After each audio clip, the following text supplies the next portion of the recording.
where my friends go. It was simple, when the end's low, switch the tempo. I got right, I got heart, I won't die, I'ma fight. I go down, bet I strike, I go hard day and night, yeah.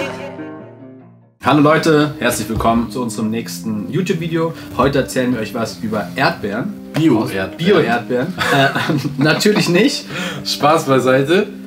Es geht hier um den schönen Strawberry Dunk. Und zwar ist das der Strawberry Cough. Das ist eine Kollaboration mit Ted Bradford. Der Kollege ist ein Illustrator aus Minnesota und der Besitzer von St. Help Skateboards. Und der hat schon für viele Skateboardfirmen gearbeitet, unter anderem für Volcom, und hat auch schon viele andere Nike SB Dunks designt. Ich denke mal so, die bekanntesten sind zum Beispiel der Skunk Dunk. Der ist auch sick, ne? Auch ein 420 Release gewesen. Der Cheech Chong Dunk. Der White Widow Dunk, der kam gar nicht so lange her. Den hatten wir auch im Store zeitlang. Genau. Und jetzt eben als neues, unreleasedes Pair den Strawberry Cough. Ist auf jeden Fall ein geiles Teil. Warum ist der nicht rausgekommen? Wie ihr seht, hat er hier unten eine hustende Erdbeere drauf, was darauf schließen lässt, es ist halt ein Kifferdank und es ist halt der hustet halt, weil er zu viel Rauch eingeatmet hat, die Erdbeere quasi, soll das darstellen. Aber in der aktuellen Situation ist es natürlich gerade so, wegen Corona sind viele Menschen gestorben, das ist eine krasse Pandemie, hat Nike einfach gesagt, was ich auch für richtig halte, dass sie den Schuh gecancelt haben.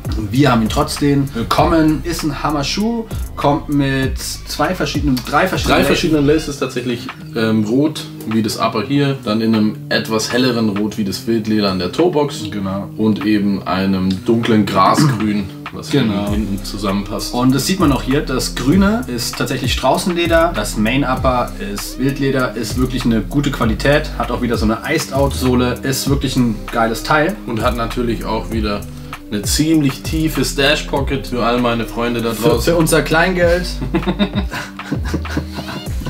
Wir ziehen wir jetzt mal an und dann gibt es noch ein paar geile Bilder. Ich hoffe, es hat euch wieder gefallen, wie immer. Liken, subscriben, Liebe dalassen.